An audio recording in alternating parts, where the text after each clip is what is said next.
نحمده ونستعينه ونستغفره ونؤمن به ونتوكل أما بعد فإن خير الحديث كتاب الله وخير الهدي هدي محمد صلى الله عليه وسلم وشر الأمور محدثاتها وكل محدثة بدعة وكل بدعة ضلالة وكل ضلالة أعوذ بالله من الشيطان الرجيم بسم الله الرحمن الرحيم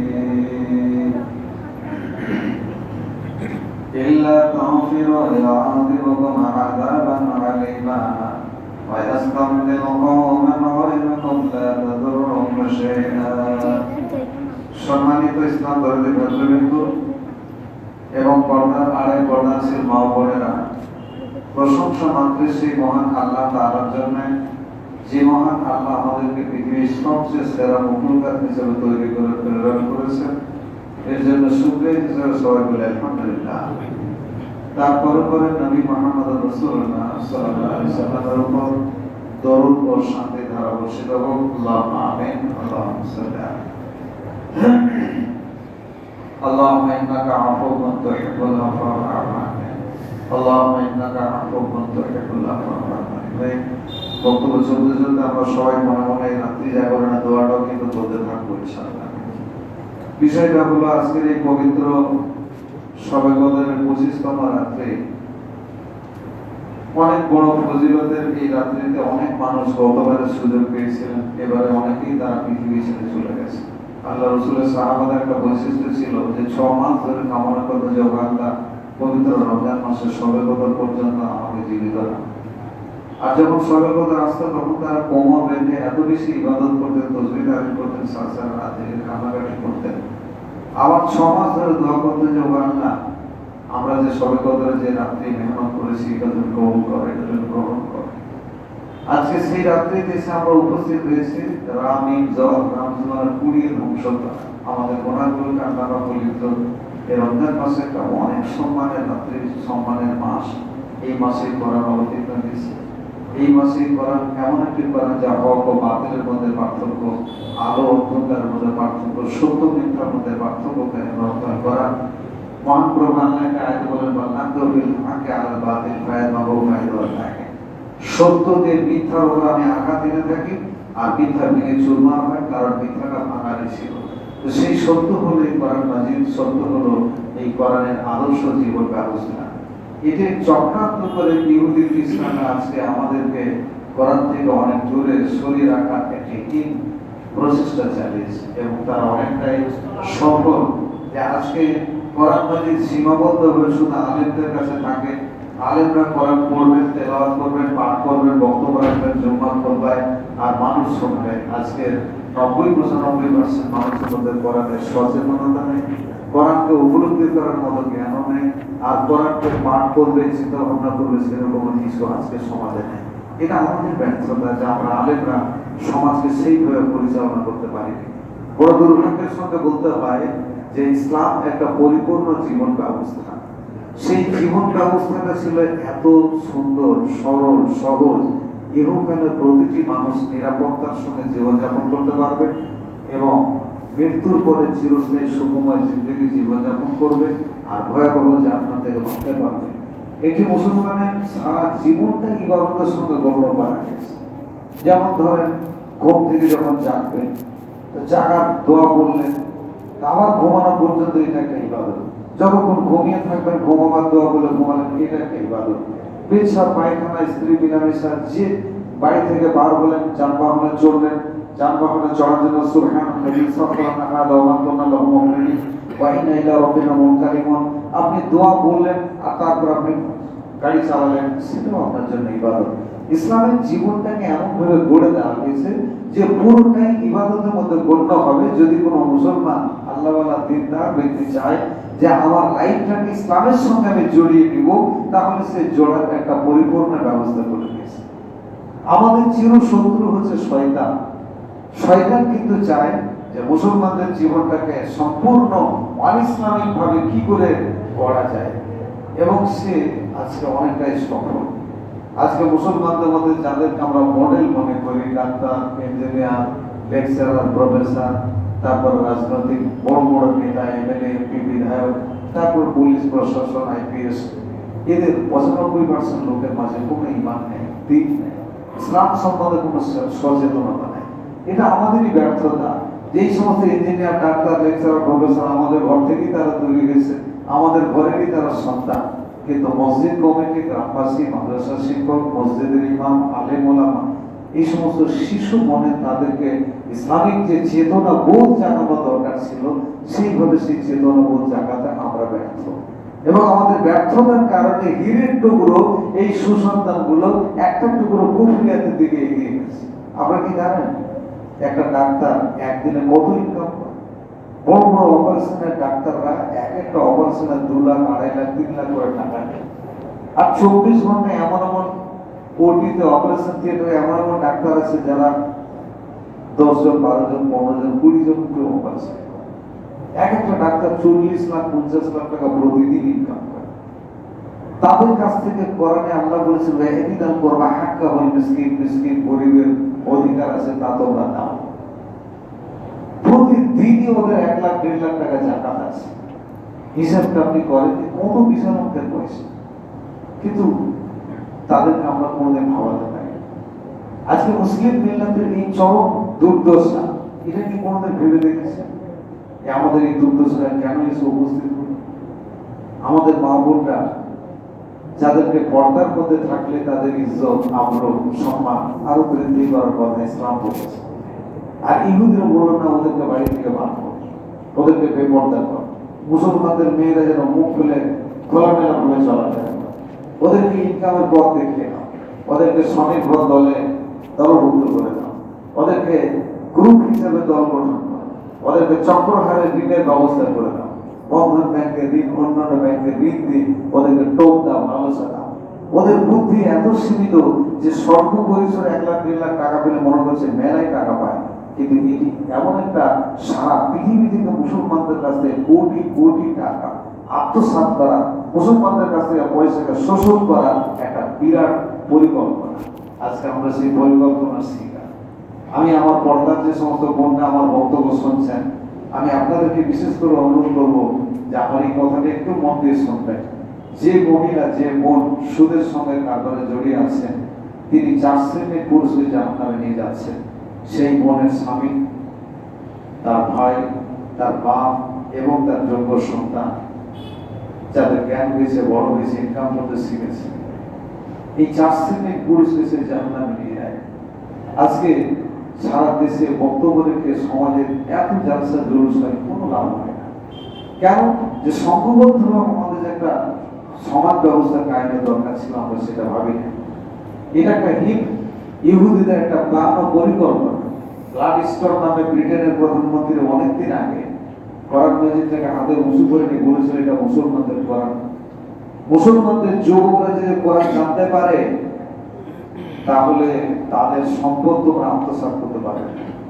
মুসলমানদের মেয়েরা যদি কোরআন শিখতে পারে, তাহলে তাদের বাড়িতে হীরের টুকরো ভালো ভালো সুসন্তান তৈরি হবে। অর্থাৎ মুসলমানদের মেয়েদেরকে বেপর্দা করো, কোরআন থেকে মূর্খ বানা। মুসলমানদের ধনীরা যদি কোরআন জানতে পারে, তাহলে তাদের সম্পদ তোমরা আত্মসাৎ করতে পারবে। অতএব তাদের সম্পদকে যদি কাটতে হয়, তাহলে মুসলমানদের ধনী ব্যক্তিকে রিল্যাক্স জীবনের টোপ দাও, তাদের যুবকদেরকে নারী দিয়ে টোপ দাও, তাদের যুবতী মেয়েদেরকে বাড়ি থেকে বার করার চেষ্টা চালাও। সেই চেষ্টাটা 1898 খ্রিস্টাব্দে গ্লাডস্টোন বলেছিলেন। ধীরে ধীরে ধীরে তাদের উত্তরসূরিরা এমন ভাবে মেহনত চালালো যে আজকে আমার ঘরের যুবক, যুবতী, মা, বোন সব ডাকাতি হয়ে গেছে। ইসলামের গণ্ডি থেকে একটা একটা করে সব বেরিয়ে গেছে। আজকে আমার সমাজে যে সমস্ত নামাজিরা এখন আছে, কদিন আগে নামাজ সংক্রান্ত বিষয়টা রিপোর্ট আমি দেখছিলাম, যে যত নামাজ পড়ছে আজকের এই প্রজন্মে যারা নতুন যুবক নামাজি, যুবতী নামাজি, তাদের 95% লোক জানে না যে কেন তারা নামাজ পড়ছে। নামাজের তরিকা, রুকুন, আরকান, মসলা, মাসাইল, নামাজের ফজিলত, গুনাহগার নামাজ না পড়লে কি ক্ষতি, নামাজের ঐতিহাসিক প্রেক্ষাপট কিছুই তারা জানে না। আজকের এই নামাজগুলো লৌকিকতা, লোক দেখা। জাকির নায়কের ওস্তাদ আহমদ দিদার বলেছিলেন, পৃথিবীতে ইসলামের সবচেয়ে বড় শত্রু হলো সেই মুসলমান যিনি নামাজ পড়েন, রোজা করেন, হজ করেন, যাকাত দেন, কিন্তু ইসলাম সম্বন্ধে কোনো লেখাপড়া করে না। তো ইসলাম সম্বন্ধে যদি লেখাপড়া করে না, এই জন্য তারা ইসলামের সবচেয়ে বড় শত্রু। কিরকম শত্রু? এর হচ্ছে অনভিজ্ঞ ড্রাইভারের মত। যে লোকটা গাড়ি চালাতে পারে না, তাকে যদি গাড়ি চালাতে দেন, অ্যাক্সিডেন্ট অনিবার্য, কারণ সে গাড়ি চালাতে পারে না। যে লোকটা নামাজ পড়তে পারে না, তাকে যদি নামাজ পড়তে বলেন, এটা নামাজ তাকে অ্যাক্সিডেন্ট করবে, তার নামাজ থেকে জাহান্নাম নিয়ে যাবে। ফাওয়াইলুল লিল মুসাল্লিন, ওই জাহান্নাম হচ্ছে নামাজীদের জন্য। আল্লাযীনা হুম আন সালাতিহিম সাহুন, যারা তাদের নামাজে গাফিল, তাদের নামাজের খুশু নেই, মহব্বত নেই, প্রেম নেই, ভালোবাসা নেই, তাদের নামাজের মধ্যে নমনীয়তা নেই। একটা নামাজে মহব্বত কখন আসবে? যখন সে নামাজের দোয়া দরুদ আল্লাহকে কি বলছে, নাকি আল্লাহ তাকে কিছু বলছে, সেটা সে যখন জানতে পারবে। এই খুব কঠিন কাজ। আজকে বাংলা, বিহার, ত্রিপুরা, আসাম, ঝাড়খণ্ড, বাংলাদেশ মিলে আমরা প্রায় 19 কোটি মুসলমান বাস করি, বাংলা ভাষায় কথা বলা। আর এই 19 কোটি মানুষের জন্য হাজার হাজার প্রকারের নামাজ শিক্ষা, দোয়া দরুদ, কোরআনের তর্জমা না হলে 1200 থেকে 1300 প্রকারের কোরআনের তর্জমা আছে শুধু আমাদের জন্য, বোঝার জন্য।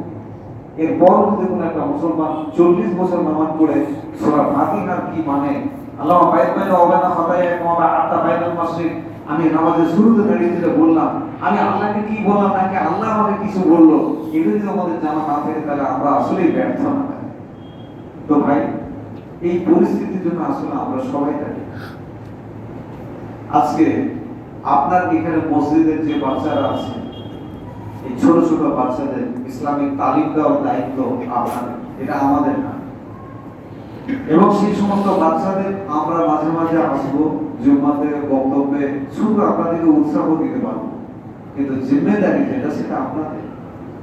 একটা মসজিদের একটা বাচ্চা লেখাপড়া না হওয়ার 4টে কারণ থাকে। আপনাদের মনে রাখতে হবে যে বাচ্চারা লেখাপড়া না করার 4টে কারণ। একটা মসজিদের ছেলেরা নামাজি হতে পারে না, ইসলাম শিখতে পারে না, দোয়া দরুদ জানতে পারে না, ইসলামের উপরে মহব্বত থাকে না, ইন্টারেস্ট থাকে না, 4টে কারণের জন্য। তার প্রথম কারণ হলো যে মসজিদের যারা দায়িত্বশীল ইমাম সাহেব, মসজিদের মুয়াজ্জিন, যারা বাচ্চাকে পড়াবেন, সেই ধরনের ব্যক্তিদের মহব্বত, ইন্টারেস্ট কম করা, গাফলাতি করা, সময় কাটানো। আমি পয়সা পাই সেই জন্য আমি ও ডিউটি পালন করি। 2 নম্বর কারণ হলো মসজিদের কমিটি। এই কমিটিরা বাচ্চাদের পড়ার জন্য একটা পরিবেশ তৈরি করা দরকার ছিল। যারা মসজিদে চাকরি করে তাদের সংসার, তাদের জীবনযাপনের বিষয়টা আপনাকে ভাবা দরকার ছিল। মসজিদের বাচ্চাদেরকে সাংস্কৃতিক অনুষ্ঠান করা, তাদেরকে পঠন পাঠনের জন্য মাঝে মাঝে প্রোগ্রাম করা, উৎসাহ দেওয়া, কে কতগুলো মুখস্থ করতে পারলো সেই বিষয়ে খোঁজ খবর নেওয়া, এটা মসজিদ কমিটির দায়িত্ব ছিল। 3 নম্বর হলো ওই বাচ্চার অভিভাবক যদি কেয়ারলেস হয়, যদি বাচ্চাকে ঠিক মতো মসজিদে না পাঠান, গাফলাতি করে, ওই এলো আর গেল, দেখার কোনো খোঁজ খবর রাখে না, তাহলে বাচ্চা লেখাপড়া হয়। 4 নম্বর কারণ হলো বাচ্চাদের পড়ার পরিবেশ না থাকার কারণে বাচ্চাটা সামনে বসে আছে কিন্তু লেখাপড়াই করে না, কোনো মতেই পড়তে চায় না। বাচ্চা যদি নিজে আগ্রহ করে না পড়ে, তাহলে সে পড়াশোনা কি করে পাবে? এটা আমি আপনাদের মসজিদের জন্য বলিনি, সারা পশ্চিমবঙ্গ জুড়ে, সারা দেশ জুড়ে লেখাপড়া যেখানে হচ্ছে না, সেই পড়াশোনা না হওয়ার কারণটা বলছি আপনাদের। এগুলোকে আপনাদেরকে ভাবতে হবে। এগুলো চেষ্টা করলে কিন্তু হবে। শিশু মনটা হচ্ছে কাদার মতো, একটা কাদা দিয়ে যা তৈরি করবেন তাই তৈরি করা যায়। আমার মাদ্রাসায় সবচেয়ে বড় একটা বাজে ছেলে, খুবই বদমাস। প্রথম যখন আসে দুলিয়ানে পাই, ছেলেটা এত বদমাস, হঠাৎ করে একটা বুকে এমন কি মারলো যে বাচ্চাটাকে ডাক্তারখানা নিয়ে যেত। তারপর কারো জামা ছেড়ে দেয়, কাপড় ছেড়ে দেয়, এইভাবে বদমাস ছিল। এই ফজরের নামাজের পরে আমি শিক্ষক, আমি সারাদিন ব্যস্ত থেকে ব্যবসা নিয়ে আরো কিছু ফজরের সময় বাসা থেকে দাঁড়িয়ে একদিন একটা বাচ্চাগুলো বলছে, আচ্ছা বাবু তোমরা আমাকে আপনি বলছো কেন? বলেছি আপনি মাদ্রাসার প্রতিষ্ঠাতা, আপনি আমাদের খাওয়ার ব্যবস্থা করেন, আপনি আমাদের সব কিছু করছেন, সেজন্য আমরা আপনাকে আপনি বলি, তুমি বলা আমাদের খারাপ লাগবে। আচ্ছা তোমরা তোমাদের মা আব্বা ভাই বোন যারা তোমাদের বড় তাদেরকে কি বলো? কেউ বলো আমি মাকে তুই বলি, আমার আব্বাকে তুই বলি। বলতে কিন্তু আমার তো খেয়াল হয় যে আব্বা তোমাকে মাথার ঘাম পায়ে ফেলে ইনকাম করে খাওয়ায়, যে মা তোমাকে পেটে ধারণ করেছে তাকে তুই বলে ডাকবার আমাকে আপনি বলছি, তো ধোকা বাজে। একটু ভেবে দেখো তুমি এটা। আজকের পর যখন তোমার মাকে ফোন করবে, হ্যালো আম্মা আপনি কেমন আছেন, আব্বা আপনি কেমন আছেন, আজ থেকে কিন্তু তোমার আব্বা বলেছে শেখো। আর যদি না আপনি বলে যে না পারো, তাহলে আজ থেকে তোমরা আমাকে তুমি বলো। সেন্টিমেন্টটা আঘাত লাগে। বাবার ব্যাপার যে সমস্ত বাচ্চারাই আব্বাকে মাকে আপনি বলে ফোন করবে। আচ্ছা বাবা তোমরা যে নামাজ পড়ছো, তো তোমাদের নেকি হলো না গোনা হলো? না, নেকি হয়েছে। কিছুদিন আগে খুব কর্পোরেট সিটে আমার বাচ্চারা নামাজ পড়ছে এবং ফজরের 1 ঘন্টা আগে উঠিয়ে দেওয়া হয় ওদের হিপস করার জন্য পড়ানো যায়। তো তোমরা এই যে উঠেছো নামাজ পড়ছো, তো তোমাদের নামাজে নেকি হলো না গোনা হলো? অনেক নেকি হয়েছে। শোনো, তোমাদের যে নেকি হলো, তোমরা যদি একটা বাচ্চাকে ডেকে নিয়ে আসো মসজিদে যারা নামাজ পড়ে না, ওই ছেলেটাই নামাজ পড়বে, যত নামাজ পড়ে তুমি না তোমার নেকি হলো, ও যত নামাজ পড়বে অতটাই নেকি তোমাকে দেওয়া হবে। কিন্তু আল্লাহর কাছে নেকির কোনো অভাব নেই, ওই বাচ্চাটা কোনো নেকি কাটা হবে না, তো তোমাকে ডাবল নেকি দেওয়া হবে। তুমি যদি 3টে বাচ্চা ডেকে নিয়ে আসো 3 গুণ, 4টে বাচ্চা যদি ডেকে নিয়ে আসো 4 গুণ নেকি তোমাকে দেওয়া হবে। তুমি জেনে রাখবে যে দাওয়াতের কাজে এত বেশি সওয়াব আছে, এই দাওয়াতের কাজে আল্লাহর কাছে রহমত বর্ষণ হয়। এই সেই ছেলেটা যখন 12 দিনের ছুটিতে বাড়ি যায়, 5 দিন 7 দিন পরে ওর মা আনন্দের কান্না কেঁদে আমাকে ফোন করে বলছে, মাসে আপনি তো আমার ছেলেটাকে জাদু করে দিচ্ছেন। আমার পাড়ার সবচেয়ে বদমাস ছেলে যে ছেলেটি, সে বাড়িতে এসে সবার সঙ্গে আপনি বলে কথা বলে এবং হাসি মুখে কথা বলে, মিষ্টি ভাষায় কথা বলে। আমি বাচ্চাটাকে বললাম, শোনো, যার মুখে মিষ্টি ভাষা নেই, রুষ্ট মেজাজের কুকুর মেজাজের ভাষায় বলা হয়, যার এরকম চড়া মেজাজ, তাকে ইসলামের ভালাই থেকে বঞ্চিত করা গেছে। তোমরা যার সঙ্গে কথা বলবে হাসি মুখে বলবে। আর তুমি যদি আগে সালাম বলো, তাহলে তোমার অনেকগুলো লাভ আছে। 1, তুমি অহংকার মুক্ত হবে, 2, তুমি ফেরেশতাদের কাছে আস্থা প্রিয় হবে, আল্লাহর কাছে খুব মহব্বতের হবে, আর তোমার মনের মধ্যে অহংকার পাপ থাকবে, তুমি অনেক সওয়াবের অধিকারী। আর যে ছোট হবে, ইসলামের খাতিরে আল্লাহ তার ইজ্জত আরো বড় করবে। তো তুমি যদি জিন্দেগিতে বড় হতে চাও, তাহলে তুমি আগে সালাম দেবে। তো ও গিয়ে পাড়া প্রতিবেশী ছেলেদেরকে আবু চাচা বয়সে তাদের সালাম দেয়, আর ওর বয়সের ছেলেদেরকে মসজিদে ডেকে নিয়ে দেয়। 8টা-10টা বাচ্চা এখন নামাজি বানিয়ে দিয়েছে।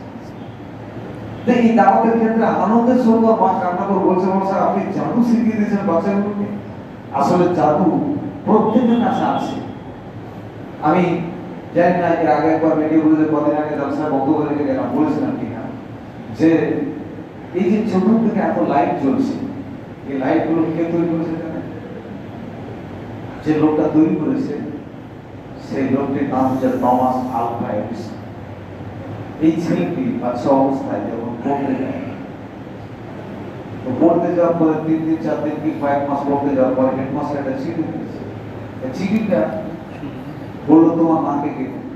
মা চিঠিটা পড়ার পরে ঝরঝর করে কাঁদছে, চোখে এত কান্না।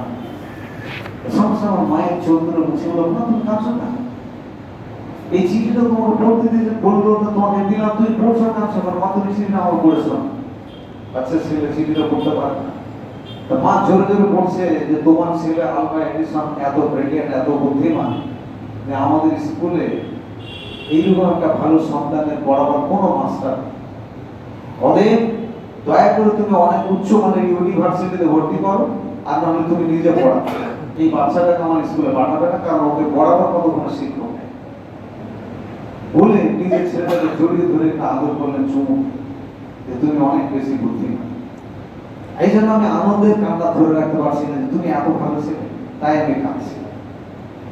প্রতিদিন বাবা তুমি আজ থেকে স্কুল যাও, আমার কাছে তুমি পড়ো, পরে মাঝে মাঝে মা আমাকে চিঠি নিয়ে বলো, মা পড়ে শোনো, আবার পড়ো, আবার 2 দিন পরে আবার পড়ো। এইভাবে করতে করতে করতে করতে মা ওইভাবে চিঠিটা পড়ে। এমন একটা সময় হলো যখন ছেলেটি লেখাপড়া করতে করতে বিশ্ব ইউনিভার্সিটিতে লেখাপড়া করে, তখন মা মারা গেছে, বিরাট চাকরি করেছে। এবং সে বিশ্ব জোড়া সায়েন্টিস্ট অনেক কিছু তৈরি করেছে, একটা দুটো নয়। গ্রামোফোন তৈরি করেছে, ভিডিও ক্যামেরা তৈরি করেছে, লাইট ফ্যান। আজকে সারা বিশ্ব জুড়ে যত আলোয় আলোকিত হচ্ছে, এই লাইটের প্রস্তুতকারী ছিলেন ওই আলভা এডিসন।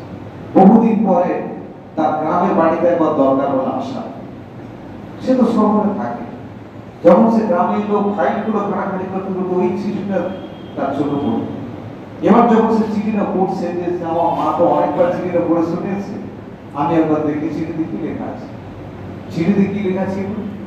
তোমার ছেলে আলভা এডিসন এত দুরুদার বদমাশ, আমাদের স্কুলের পবিত্রতা এবং শৃঙ্খলাকে নষ্ট করেছে।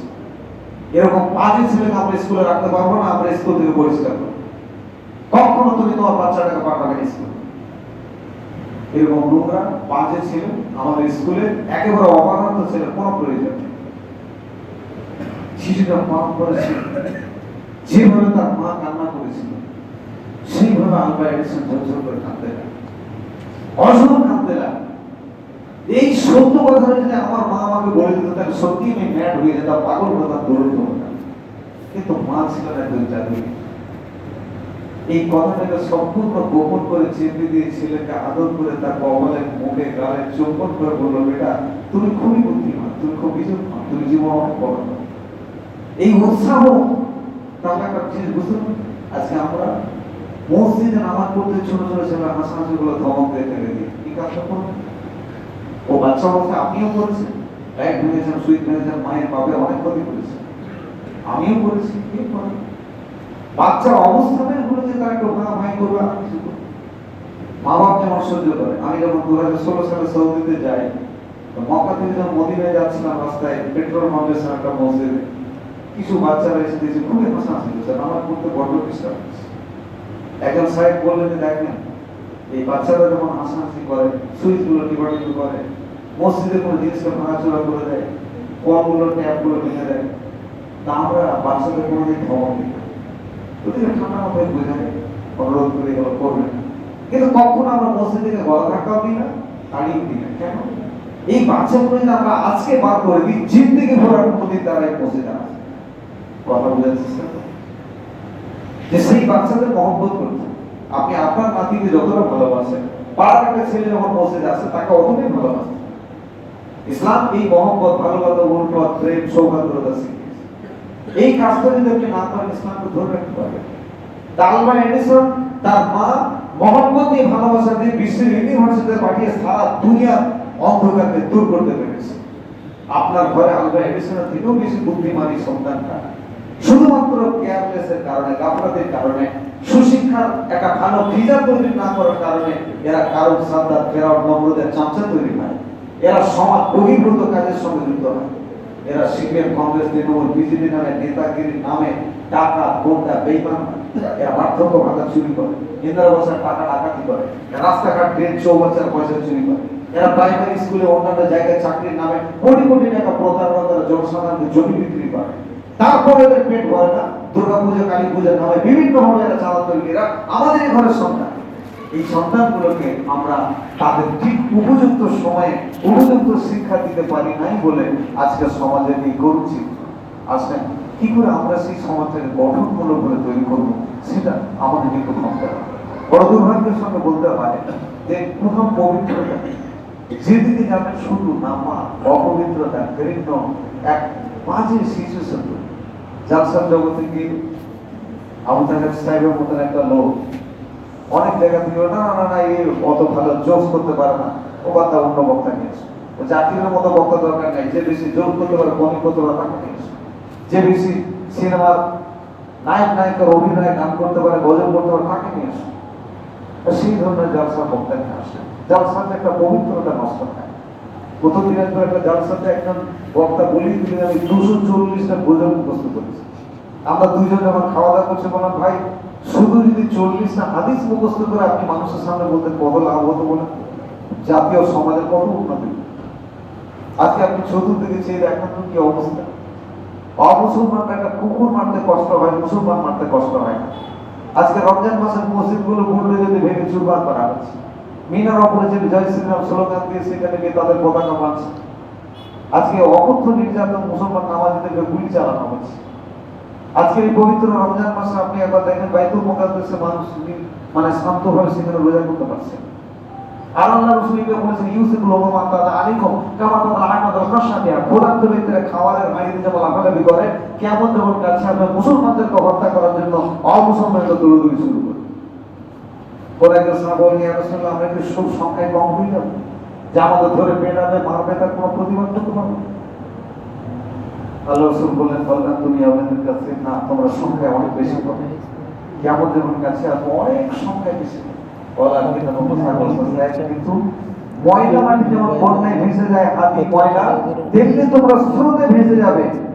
সেই স্রোত হচ্ছে গান্ধীবাদ মুসলিনী হিটলার কালমার্ক্স লেনিন অ্যাঞ্জেল মানব রচিত আইনের স্রোতে মুসলমানরা মসজিদ ছেড়ে মাদ্রাসা ছেড়ে কোরআন কিতাব ছেড়ে মুসলিম মহল্লার ঐক্যতা প্রেম ভালোবাসা ছেড়ে এক একটা স্রোতে মানুষ ভাসছে এবং যে যে স্রোতে গেছে ওইটাতে সে সন্তোষ।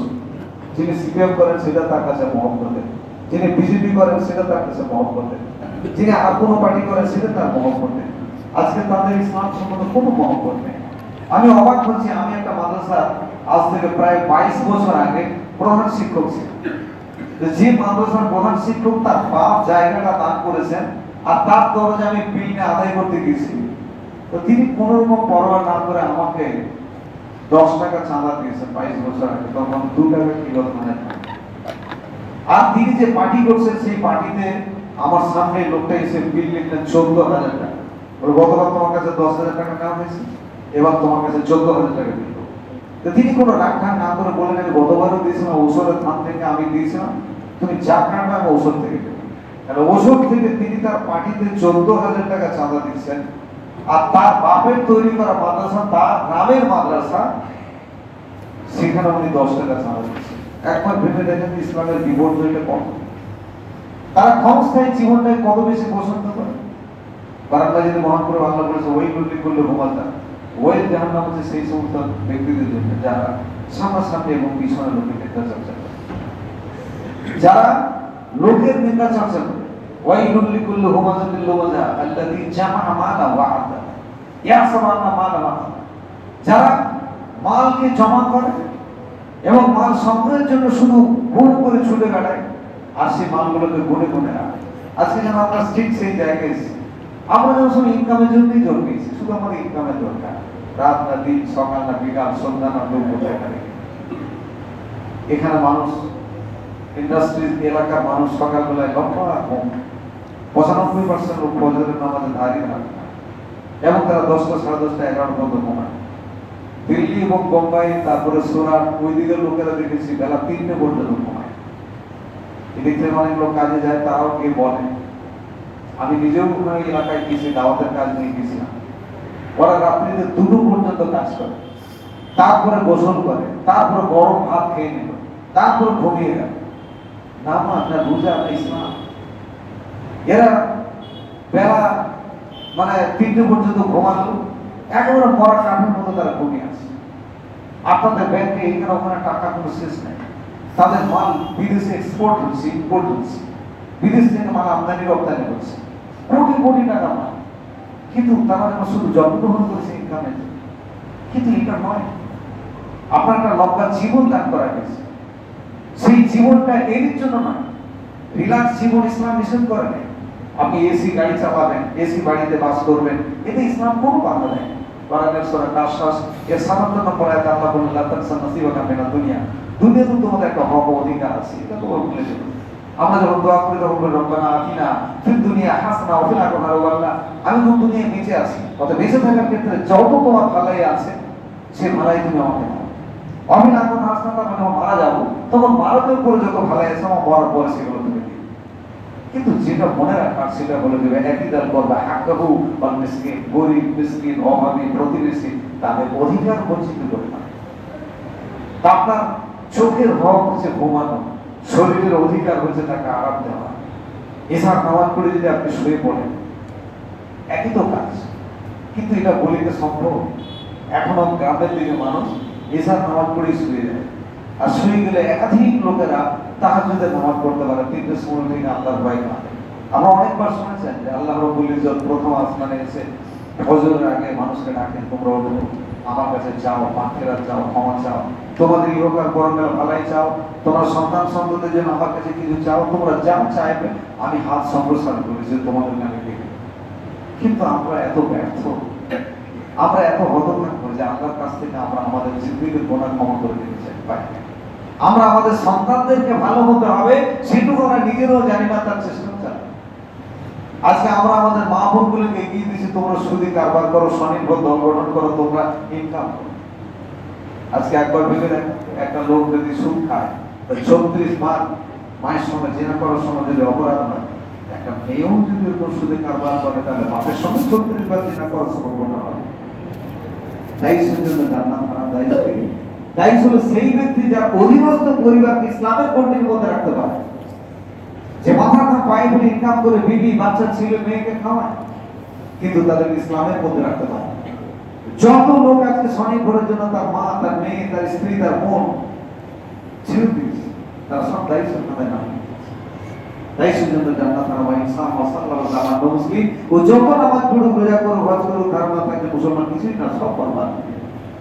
আজকে আমাদের সমাজটা আল্লাহ রাব্বুল ইজ্জত আমাদের উপর নারাজ হয়ে গেছে, এবং নারাজ হওয়ার কারণে আল্লাহ বলেছে ইল্লা তানফিরু ইউআযযিবু আযাবান আলীমা, তোমরা যদি দ্বীনের কাজ না করো তো কঠিন আযাব তোমাদের দেওয়া হবে। কি রকম আযাব? ইয়াস্তাবদিল কওমান গায়রাকুম লা তাজিরু শাইআ, তোমাদের মতো জাতির কোনো দরকার নাই, চেঞ্জ করে পরিবর্তন করে অন্য একটা জাতি নিয়ে আসবো যারা আমার ইবাদত করবে। তাহলে পরিবর্তন করার কথা আল্লাহ বলেছে। আজকে একবার ভেবে দেখেন, আং সান সুকি মায়ানমারে 20 লক্ষ মুসলমানের জীবনকে মেরে ধরে কেটে বাড়ি ঘর আগুন জ্বালিয়ে শেষ করে। রানী ইসাবেলা স্পেনে 50 লক্ষ মহিলা, একটা মেয়ে 50 লক্ষ মুসলমানের জীবনকে বরবাদ করেছে। এপ্রিল ফুল শুনেছেন অনেকবার, একই রাত্রে 5,40,000 মুসলমানকে মসজিদের মধ্যে ঘুরে তারবারের বোঝা মেরে মেরে হত্যা করেছে। 700 বছরের রাজত্ব ছিল মুসলমানদের, কি করে নাই তারা? শুধু বড়ডোবে একটা মসজিদ তৈরি করেছে মুসলমানরা, 3.5 লক্ষ মানুষ একসঙ্গে নামাজ পড়তে পারবে। মোটা 6 ইঞ্চি রূপ দিয়ে বেশিটা তৈরি করা, 1,500 পিলার ছিল যে সোনার চাদরে মোড়া, 1,500 পিলার মসজিদে একেবারে হুজুখানা পর্যন্ত পুরো রূপ দিয়ে বাঁধানো মসজিদ। তারা কি করে নাই? কিন্তু তাদের ইমানের দিকটা কত দুর্বল ছিল। সামান্য একটা বিষয় নিয়ে নিজেরা মারপিট দাঙ্গা অশান্তি, ইহুদি খ্রিস্টানদের আদর্শ তারা নিজের মনে করে নিত, কোরআনের আদর্শ তারা বলতে বসলো, কোরআন থেকে নিজের ছেলে মেয়েদেরকে শিক্ষা দেওয়া বন্ধ করে দিল, এবং তারা আল্লাহর নারাজগিতে পড়ে গেল, আল্লাহর অসন্তুষ্টিতে তারা পড়ল, যার কারণে মহাপ্রভু আল্লাহ চাপিয়ে দিয়েছে এক অত্যাচারী শাসক যারা মেরে ধরে একা। আমাদের ভারতবর্ষের প্রধানমন্ত্রী যখন প্রথম 14 সালে প্রধানমন্ত্রীতে যখন আসে, ভারতের হানাফিদের সবচেয়ে বড় মাদ্রাসা সাইফুল হাদিসকে জিজ্ঞেস করা হলো যে স্যার, এমন একজন ব্যক্তিকে প্রধানমন্ত্রী করা হলো যিনি গুজরাটে 10,000 কোটি টাকার সম্পদ মুসলমানদের নষ্ট করেছে, তিনতলা স্লাবে মুসলমানদের মেয়েদেরকে চাপিয়ে উলঙ্গ করে পেট্রোল দিয়ে দাওয়া করে আগুন জ্বালিয়েছে, তাদের কোনো বিচার হয়, এবং গ্রামে গঞ্জে শহরে দাও দাও করে আগুন জ্বালিয়েছে তার পুলিশ প্রশাসন, তার মুখ্যমন্ত্রীদের অবস্থা। সেই লোকটা এখন আমাদের দেশের প্রধানমন্ত্রী হয়েছে। এখন আপনার এই বিষয়ে কি বক্তব্য? তিনি এত সহজ ভাবে একটা উত্তর দিয়েছেন, ভেবে দেখবেন। বলুন, দেখো বাবা, আসলে এই নিয়ে আমি একটু উদ্বিগ্ন নই, চিন্তিত নই, আমার কোনো টেনশনও নেই। কেন? সারা দেশের লোক যেমন প্রধানমন্ত্রী চাইবে, তোমরা যেমন প্রধানমন্ত্রী চাইবে, আল্লাহ পক্ষ থেকে তেমনই প্রধানমন্ত্রী তোমাদেরকে দেওয়া। তোমরা পঞ্চায়েতের মেম্বার যখন তৈরি করো, তখন বোম নিয়ে পিস্তল দিয়ে মা বোনদেরকে ভয় দেখে একটা ডাকাতকে আমাদের ঘাড়ে চাপিয়ে দাও, একটা বেঈমানকে আমাদের মাথার উপরে চাপিয়ে দাও, একটা মিথ্যাবাদীকে আমাদের মাথার উপরে চাপিয়ে দাও পঞ্চায়েতের মেম্বার, আর তোমরা দেশের প্রধানমন্ত্রী নেবে তাহাজ্জুদ রোজার নামাজি। এটা আমি একটু দুঃখিত। একবার ভেবে দেখুন কথা। আজকে আমরা পারি না যে আমাদের নিজেদের মধ্যে থেকে সব ভালো মানুষগুলোকে দেশের নেতা বানায়, যারা ইসলাম কায়েম করবে, যারা জাতির জন্য ব্যথিত হবে, যারা সমাজের জন্য কিছু কাজ করবে। সারা দেশ আমাদের আগুন হচ্ছে। মনে হয় যার সাথে বললাম কিনা জানি না, উত্তর দিনাজপুরে একটা গ্রামে প্রাইমারিতে চাকরির নাম করে উত্তর দিনাজপুরে যাচ্ছে কিছু একটা গ্রামে 17-18টা বাচ্চার কাছ থেকে 1,22,00,000 টাকা নেওয়া হয়েছে। যারা গরিব, জমি বিক্রি করে চাকরি আসায় 6 লাখ, 8 লাখ, 10 লাখ করে টাকা, একটা ছেলের চাকরি খুব জায়গায় ছেলে বসেছে। আসলে এটা দোষ ওদের নয়। আমরা মসজিদ কমিটি, গ্রামবাসী আমাদের নিজস্ব একটা প্ল্যাটফর্ম থাকা দরকার ছিল, কিন্তু আমরা সে কাজ করি না। আমাদের পূর্বপুরুষরা আমাদের জন্য ওয়াকাফ সম্পদ ছিল কোটি কোটি টাকার সম্পদ, কিন্তু সেই ওয়াকাফের যারা দায়িত্ব সব বেঈমান, মিথ্যাবাদী, প্রহসনকারী, লোভী, নিজের স্বার্থের জন্য এই কোটি কোটি টাকা ওয়াকাফ ব্যবহার হয়। কিন্তু যে লোকেরা দান করেছেন কত সৎ নিয়ম, যে আমাদের ছেলে মেয়েরা ভবিষ্যতে ভালো হবে, খুব ভালো লেখাপড়া করবে, একটা ইসলামিক ফিজা তৈরি হবে তার জন্য। ওয়াকফে আওলাদ, ওয়াকফে লিল্লাহ, ওয়াকফে হাজী মোহাম্মদ মহসিন ফান্ডের সমস্ত কোটি কোটি টাকা আজকে বাটপারি হচ্ছে। আজকে শুধু সিরাজদৌল্লাহ, নবাব সিরাজদৌল্লাহ শুধু ওই হাজার তৈরির আশপাশে 1100 মসজিদ ছিল, মাত্র 300 বেশি হবে না মসজিদ এখন বর্তমান। বাকি মসজিদের কোনো অস্তিত্ব নেই, সমস্ত মসজিদ বিরল।